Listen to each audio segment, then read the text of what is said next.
दोस्तों, एक लड़की जिसकी शादी को मात्र 3 दिन बीते थे, तीसरी रात को भागते हुए अपने ससुराल से अकेले ही अपने मायके आ जाती और दहाड़े मार मार कर रोने लगती। अब जैसे ही उसके माँ बाप उस लड़की की हालत को देखते हैं, उसे देखकर वो घबरा जाते हैं। जो कुछ रिश्तेदार अभी तक शादी से गए नहीं थे, वो भी देखते हैं, वो भी घबरा जाते हैं और उससे इस तरीके से आने का कारण पूछते हैं। वो जो बताती है उसे सुनकर लोगों के होश उड़ जाते हैं। अब दोस्तों, वो लड़की कहती है कि रात को गैर लोग उसके कमरे में आते हैं और उसी का वीडियो दिखाकर उसे ब्लैकमेल करते हैं। अब यह सुनने के बाद सारे लोग सन्न रह जाते हैं और उसके बाद तुरंत उसे लेकर पुलिस थाने पहुंचते हैं, जहां पर पूछताछ होती है। और जब जांच होती है तो और भी खतरनाक किस्सा सामने आता है। दोस्तों, एक बहुत ही सनसनीखेज कहानी है। क्या कुछ होता है, आइए जानते हैं पूरी कहानी इस वीडियो में। लेकिन वीडियो में आगे बढ़ने से पहले बस वही रिक्वेस्ट, वीडियो को लाइक कर दीजिए, चैनल को भी सब्सक्राइब कर लीजिए ताकि मेरा हौसला बढ़ता रहे। दोस्तों, यह कहानी है पश्चिम बंगाल की। एक लड़की जिसका नाम अदिति होता है, उसकी शादी फरवरी महीने में एक दिलीप दास नाम के लड़के से होती है। जब वो अपने ससुराल जाती है तो दोस्तों, सुहाग रात के दिन ही उसका पति बीमार हो जाता है। उसकी सास उससे कहती है कि बहू दरवाजा खोल के रखना। उसे यह बात बड़ी अजीब लगती है। वो सोचती है ये भी कहने वाली कोई बात है, और उसके बाद अपने पति का इंतजार करती है, लेकिन वो नहीं आता और उसे नींद आ जाती है। वो सो जाती है, लेकिन रात को 3 बजे उसे अपने ही बिस्तर पर कुछ हरकत महसूस होने लगती है। वो सोचती है कि शायद पति आया होगा, लाइट बंद थी इसलिए कुछ दिखाई नहीं दे रहा था। वो कहती है कि मुझे नींद आ रही है, सोने दो, लेकिन सिर्फ इतना ही कहती है। उसके बाद वो कुछ नहीं कहती, ना ही उसका विरोध करती है और ना ही अगला मान ही रहा था। वो सोचती है चलो कोई बात नहीं, सुहाग रात की जो औपचारिकताएं हैं पति को पूरी कर लेने दो। वो भी थोड़ी एक्टिव हो जाती है। लेकिन जब वो अपना हाथ इधर उधर घुमाती है और जब हाथ उस चेहरे पर जाता है तो वो हैरान हो जाती है, क्योंकि उसका पति नहीं था, कोई और था। क्योंकि उसके चेहरे पर दाढ़ी थी, जबकि उसके पति के चेहरे पर कोई दाढ़ी नहीं थी। वो चौंक जाती है। वो कहती है कौन है ये, कौन हो तुम? वो कहता है कि चुप हो जाओ, कोई बात नहीं, मुझे ही भेजा गया है, और कोई कुछ कहेगा नहीं। लेकिन वो उठ के बैठ जाती है। वो कहती है तुम कौन हो? जोर जोर से वो चिल्लाने लगती है और फिर वो बेड से उतरकर भागकर लाइट के बोर्ड के पास जाती है लाइट जलाने के लिए। लेकिन जब तक वो लाइट जलाती तब तक वो शख्स उस कमरे से निकलकर भाग चुका था। अब वो बुरी तरीके से घबरा जाती है। लाइट जलने के बाद देखती है कोई नहीं था। फिर उधर उधर देखती है, कमरे में कोई नहीं। फिर वो कुंडी मार लेती है और थर थर कांपने लगती है। सोचती है कौन है, फिर सोचती है शोर मचाऊं, इसको बुलाऊं। लेकिन चूंकि उसकी पहली रात थी तो इसलिए वो कुछ समझ नहीं पाती और फिर उसके बाद अपने बेड पर आ जाती है। सोने की कोशिश करती है, लेकिन डर के मारे उसे नींद नहीं आती। उसके बाद जब सुबह होती है तो उसका पति जो दिलीप दास था वो कमरे में आता है। कहती है तुम कहाँ सो गए थे? कहता है मेरी तबीयत खराब थी, मैं बगल वाले कमरे में सोया था रिश्तेदारों के साथ। वो पूछती है क्या हो गया था, अभी ठीक हो या अभी भी नहीं? अभी भी तबीयत खराब है तुम्हारी? वो बोलता है कि नहीं, अभी भी मैं ठीक नहीं हूँ।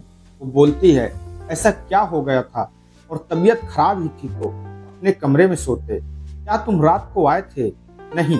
वो बोलता है नहीं, मैं तो नहीं आया, मैं तो अभी आ रहा हूँ। क्यों, क्या हुआ? अब वो असमंजस में पड़ जाती है कि इसको क्या बताऊं या ना बताऊं। फिलहाल वो नहीं बताती, उससे सवाल जवाब करने लगती है कि तुम यहाँ पर क्यों नहीं सोए? तो कहता था मैं सोच रहा था कि कहीं तुम्हारी भी तबीयत खराब ना हो जाए। वो कहती है कोई छुआछूत की बीमारी है क्या तुमको? क्या हुआ है तुम्हें और मैं समझ नहीं पा रही हूँ। क्या नौटंकी चल रही है? मुझे बोला गया कुंडी खोल के सोना और उसके बाद तुम आए नहीं। ऐसे भी कौन सी परेशानी है? देखने में ठीक ठाक लग रहे हो, क्या चल रहा है यहाँ पर मैं समझ नहीं पा रही हूँ। वो कहता है कि कुछ नहीं। उसके बाद उठकर वो जाने लगता है। वो पूछती है कहाँ जा रहे हो? वो कहता है कि रिश्तेदार आए हैं, बहुत सारे रिश्तेदार हैं, उनको इधर उधर छोड़ना है। बाइक से कहीं जा रहा था, उठ के फिलहाल वो चला जाता है। दिन भर वो बिजी रहता है। सारा दिन कमरे में कई लोग आए, कई लोग गए। उसने नाश्ता किया, खाना खाया, कई लोग उसका मुंह भी देखने आए, लेकिन वो उस शख्स को ढूंढ रही थी कि आखिरकार वो शख्स कौन था जो रात को कमरे में आया था, क्योंकि उसकी नजरें बस उसी पर टिकी थी, उसी को ढूंढ रही थी। लेकिन ऐसा कोई दिखता नहीं है।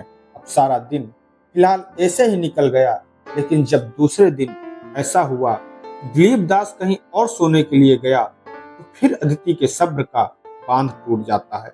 वो जाती है उसके पास जहां पर वो सोया था, और उसके बाद उससे कहती है कि यहाँ पर क्यों सो रहे हो, चलो अपने कमरे में सो। वो कहता है मेरी तबीयत ठीक नहीं है। वो कहती है तुम्हारी तबीयत ठीक नहीं है तो मैं क्या आपको खा जाऊंगी? आप चलो अपने कमरे में सो। अब सारी चीजें जो औरतें थी, दो चार औरतें, वो आ जाती हैं। उसकी सास आ जाती है। वो कहती है इतनी बेशर्म दुल्हन तो नहीं देखी जो खींच कर अपने पति को अपने कमरे में ले जा रही हो। अदिति का पारा इतना सुनते ही गर्म हो जाता है। वो कहती है मैंने भी ऐसा घर नहीं देखा कि पराई लड़की को अकेले कमरे में छोड़ दिया जाए मरने के लिए, और पता नहीं कौन आए क्या करे, कुछ किसी को खबर नहीं है। हालांकि वो ये नहीं कहती कि उसके साथ क्या हुआ था, लेकिन इशारों इशारों में बताने की कोशिश करती है। लेकिन उसके बावजूद जो है वो कमरे में आने के लिए तैयार नहीं था। अदिति उससे कहती है नहीं, तुम्हें चलना पड़ेगा, मैं अकेले सोऊंगी क्या? फिलहाल उसकी सास कहती है ठीक है, ये जा रहा है, सोएगा, लेकिन इसको तुम परेशान मत करना, और इसकी तबीयत खराब है। अब अदिति कहती है तबीयत खराब है, लेकिन देखने में तो ठीक ठाक लग रहे हैं। ऐसी तो कोई तबीयत खराब नहीं है, और क्या चल रहा है यह मैं समझ नहीं पा रही हूँ। फिलहाल जब वो लोग सोचते हैं बवाल बहुत ज्यादा हो जाएगा, तो दिलीप दास को उसके कमरे में भेज देते हैं। और जैसे ही वो कमरे में जाती है, कमरे की कुंडी लगाती है, तो पूछती है बताओ क्या बात है, क्या नौटंकी चल रही है?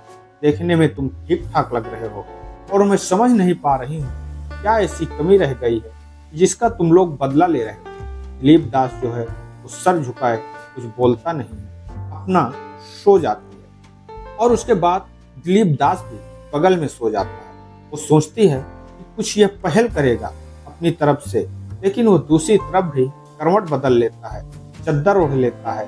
तो वो सोचती है कि चलो मैं ही बात करती हूँ। उससे बातचीत करने की कोशिश करती है। जैसे उसके पास आती है वो उससे दूर भागने लगता है। वो कहती है क्या है यह, और तुम दूर क्यों भाग रहे हो? दिलीप दास कहता है कि मुझे तुम्हारे अंदर कोई इंटरेस्ट नहीं है, तुमसे मुझे कोई इंटरेस्ट नहीं है, और मैं तुम्हारे साथ कुछ नहीं कर सकता, तुम्हें हाथ भी नहीं लगा सकता। वो हैरान हो जाती है, बोलती है क्यों, किसी और से प्यार करते हो? तो वो कहता है कि हाँ, और उसके बाद एक लड़के का नाम बताता है जिसका नाम चार्ली होता है। दोस्तों, वह एक समलैंगिक था, ये था जो कि चार्ली नाम के लड़के से उसका संपर्क था। कोलकाता में 3-4 सालों से काम कर रहा था, और तभी से उसका उससे संपर्क था। अब जैसे अदिति यह बात सुनती है, उसके दिलीप दास से एकदम नफरत हो जाती है, अपना आपा खो देती है। वो कहती है क्या बकवास कर रहे हो तुम? लेकिन वो कहता है कि मैं जो कह रहा हूँ मैं ठीक कह रहा हूँ, और तुम्हारा भी अगर कोई बॉयफ्रेंड है या कोई और है तो तुम मुझसे रिलेशन बना सकती हो, मुझे कोई दिक्कत नहीं है, या यहाँ भी तुम जिससे मर्जी अपना रिलेशन बना सकती हो, मैं तुम्हें कुछ नहीं कहूँगा। तुम अपनी जिंदगी जीने के लिए आज़ाद हैं, सारी सुख सुविधाएं मिलेंगी, मैं तुम्हें रुपए पैसा सब कुछ देता रहूँगा, लेकिन मैं किसी और का हूँ, मेरा कोई और पार्टनर है। ये बात सुनते ही अदिति को गुस्सा आ जाता है, और वो उसे एक जोरदार तमाचा लगा देती है। कहती है दिमाग खराब है तुम्हारा, मैं सिर्फ इसलिए आई हूँ, धोखा किए हो तुम लोग, अब तुम मुझे मेरे घर पे पहुंचा दो। दिलीप दास कुछ बोलता नहीं, लेकिन वो पूरी तरीके से हंगामा खड़ा कर देती है और जोर जोर से चिल्लाने लगती है। घर के सारे लोग कमरे में आ जाते हैं। अब वो लोग कहते हैं क्या हुआ है, ऐसी बात है, तुम लोगों ने धोखा किया है, मैं तुम लोगों को छोड़ूंगी नहीं, यहाँ से जाने के बाद देख लेना मैं क्या करूंगी सब लोगों के साथ। उसके बाद दिलीप दास कहता है, देख लिया, मैं इसीलिए कह रहा था मेरी शादी मत करो, और मैं अपने पार्टनर के साथ खुश था, लेकिन तुम लोग माने नहीं, तुम लोग बोले कि मुझे कोई दिक्कत नहीं होगी। अब यही देख लो, संभालो इसको। उसकी माँ दिलीप दास के ऊपर बिगड़ जाती है, उसका बाप भी बिगड़ जाता है। कहते हैं तेरी भलाई के लिए किया था, लेकिन तू ही नालायक है, निकम्मा है, नाक कटाने पर लगा हुआ है। लेकिन जब वो कहती है मुझे यहाँ नहीं रहना, मुझे अपने घर जाना है, लेकिन तभी वो शख्स आता है कमरे में जो दाढ़ी वाला था। वो उसी का देवर होता है, उसका छोटा भाई दिलीप दास का। उसका नाम राजीव होता है। उसे देखती है तो देखते ही समझ जाती है। उसके मन में पहले से ही शंका था कि यही होगा, लेकिन फिर जैसे ही उसे देखती है वो समझ जाती है कि यह वही है। उसके सामने वो बोल देना चाहती थी, यह आया था और ऐसी ऐसी हरकतें कर रहा था, लेकिन फिलहाल वो कुछ बोलती नहीं। वो सोचती है कि देखो इन लोगों के दिमाग में चल क्या रहा है। जैसे ही वो आता है वैसे ही सारे लोग कमरे से चले जाते हैं। वहां से दिलीप दास भी चला जाता है। फिर राजीव जो है बिना बताए उसके बगल में बैठ जाता है। वो कहता है कि भाभी देखो, ऐसा है कि इनकी कहानी कुछ अलग है और तुम टेंशन मत लो, मैं हूँ, सब लोग राजी हैं और मैं जो है तुम्हें अपने पास रखूंगा, तुम मुझसे रिश्ता रखो और हम दोनों पत्नी की तरह रहेंगे। अब अदिति ये बात सुन के और हैरान हो जाती है। वो उससे कहती है, तुम ही आए थे क्या कमरे में कल? तो वो हंसने लगता है, बोला हाँ मैं ही आया था, लेकिन तुम चिल्लाने लगी तो मैं भाग गया। वो बोला क्यों आए थे? फिर वो सारी कहानी बताता है, जिसके मुताबिक जो दिलीप दास था 3-4 सालों से उसका चार्ली से संपर्क था। उसने अपने परिवार वालों को साफ मना कर दिया था कि मैं शादी नहीं करूंगा, मेरा पार्टनर है, लेकिन परिवार वाले बहुत ज्यादा दबाव उस पर डालते हैं तो शादी के लिए तैयार हो जाता है। लेकिन जब शादी की डेट पड़ गई, शादी एकदम नजदीक आ गई, 2-3 दिन शादी में रह गए, तो फिर चार्ली आ जाता है और उसके बाद आकर वो धमकी देने लगता है। ये लोग सोचते हैं चलो ठीक है शादी करके लाते हैं, उसके बाद जो होगा वो देखा जाएगा, क्या पता दिलीप दास जो है वो सुधर जाए। लेकिन जब शादी करके लाते हैं दिलीप दास में कोई परिवर्तन नहीं आता, वो वैसे के वैसे ही रहता है। फिर सारे लोग कहते हैं किसी तरीके से राजीव के साथ इसको सेट कर दो और मामला सेट हो जाएगा। तो ये कहानी राजीव उसको बताता है। अब वो सोचती है ये लोग इतने गिरे मानसिकता के हैं, वो सोचती है इन लोगों के चंगुल से कैसे निकला जाए। फिर वो राजीव से कहती है कि चलो ठीक है, अगर ऐसी बात है तो मुझे एक दिन का मौका दो, एक दिन का मौका दो, मैं अपने परिवार वालों से पूछ लूंगी और मुझे जो है कोई फोन दे दो, मैं उनसे बात करके उसके बाद फिर मैं आप लोगों को बताऊंगी, क्योंकि उसके पास फोन था नहीं, फोन भी नहीं दे रहे थे। उसके बाद कहते हैं ठीक है कल तुम्हारी बात करवा देंगे। और उसके बाद राजीव जो है वो सोने लगता है। वो कहती है कि यहाँ पर क्यों सो रहे हो? बोलता है क्योंकि अब बात हो गई है, मैं तो यहीं पर रहूंगा। वो कहती है कि नहीं, अभी मैंने कहा मैं परिवार वालों से पूछ लेती हूँ और उसके बाद फिर कोई मैं फैसला लूँगा, इसलिए तुम बाहर जाओ। वो उसे जाना तो नहीं चाह रहा था, लेकिन जबरदस्ती वहां से निकाल देती। वो कमरे से बाहर आ जाता है, उसके बाद कुंडी लगा के अपना सो जाती है। लेकिन जब अगला दिन हुआ, सुबह सुबह जो दिलीप दास था अपने परिवार वालों को अपना फैसला सुना देता है कि मैं जा रहा हूँ चार्ली के पास और मुझे यहाँ पर रहना ही नहीं। वो दोस्तों चला जाता है, उसे कोई रोक नहीं पाता है। राजीव था, वो दिन भर कमरे में आता रहा, पूछता रहा कि क्या हुआ, क्या फैसला लिया तुमने, क्या बात हुई। वो बोला कि फोन दे दो, मुझे मेरे पेरेंट्स से बात करनी है। लेकिन वो कहता है कि नहीं, पहले तुम अपना फैसला सुनाओगी कि तुम क्या जानना चाहती हो। उसके बाद वो कहती है, जब समझ जाती है कि ऐसे ये बात नहीं कराएगा, तो कहती है कि ठीक है मैंने फैसला ले लिया, मेरी तरफ से हाँ है, लेकिन मैं अपने माँ बाप से बात करना चाहती हूँ। अब वो फिर से भी फ़ोन नहीं देता। वो कहता है कि ठीक है, जब तुम राज़ी हो तो फिर और कोई क्या करेगा, मेरे घर वाले भी राज़ी हैं, तो माँ बाप से बात करने की क्या ज़रूरत है। अब दोस्तों, जब शाम हुई तो अदिति का जो ससुर था वो कमरे में आ जाता है। वो अदिति से पूछता है, बहू क्या सोचा तुमने? वो कहती है, मैं हाथ जोड़ती हूँ, मुझे मेरे घर पे भिजवा दो, मुझे यहाँ पर नहीं रहना। वो कहता है, अब यह रिश्ता इतने आसानी से खत्म होगा नहीं, तुम कितना भी झटपटा लो, तुम्हें यहीं पर रहना है, और वो ना सही तो कम से कम एक बेटा है, उसके साथ रहना पड़ेगा। अब वो जो है रोने लगती है, कहती है, अपने बेटे को तो तुम मना नहीं पाए, उसको तो तुम सुधार नहीं पाए, और मुझे तुम जबरदस्ती रखोगे, मैं तुम लोगों को छोड़ूंगी नहीं। उसके बाद वो भी धमकाता है, यहाँ पर रिश्ते बनाने वाले बहुत से लोग हैं, सोच लेना, तमीज से रहो और यहीं पर तुम्हें रहना पड़ेगा। इतना कहकर वो चला जाता है। लेकिन जो राजीव था, उसके मन में बहुत ही खतरनाक खिचड़ी पक रही थी। उसकी प्लानिंग वो सुबह से ही कर रहा था, जिसके तहत जब वो जाती है नहाने के लिए बाथरूम में, एक कैमरा लगा देता है, उसका वीडियो रिकॉर्ड कर लेता है, और फिर उसके बाद वो शाम को पूरी तैयारी के साथ कमरे में आता है, बेड पर बैठ जाता है, कुंडी भी लगा देता है। अदिति कहती है, तुम यहाँ पर क्यों बैठे हो? बोलता है, क्या फैसला लिया तुमने, तुम बताओ। वो बोलती है, मैंने फैसला ले लिया है, मुझे यहाँ नहीं रहना है, इस परिवार में नहीं रहना है, मैं अपने घर जाऊंगी। लेकिन फिर वो कहता है कि बैठो, तुम्हें एक चीज दिखाता हूँ। अब वो मोबाइल में उसी का वीडियो दिखाने लगता है। वो रोने लगती है, हाथ जोड़ती है, कहती है, इसे डिलीट कर दो, मुझे छोड़ दो, मुझे माफ कर दो। लेकिन वो कहता है, बिल्कुल नहीं, तुम्हें यहीं रहना पड़ेगा। अब अदिति सोचती है कि लोगों से इतनी जल्दी छुटकारा नहीं मिलेगा। वो कहती है, चलो ठीक है, लेकिन वीडियो बनाने की क्या जरूरत थी, और तुम इसे डिलीट कर दो, मैं तुम्हारे साथ ही रहूंगी। मैंने सोच समझ लिया है कि मुझे तुम्हारे साथ रहना है। लेकिन वो कहता है कि यह वीडियो मैं तभी डिलीट करूंगा जब हम दोनों पत्नी बन जाएंगे, यानी कि जब हमारा रिलेशन बन जाएगा।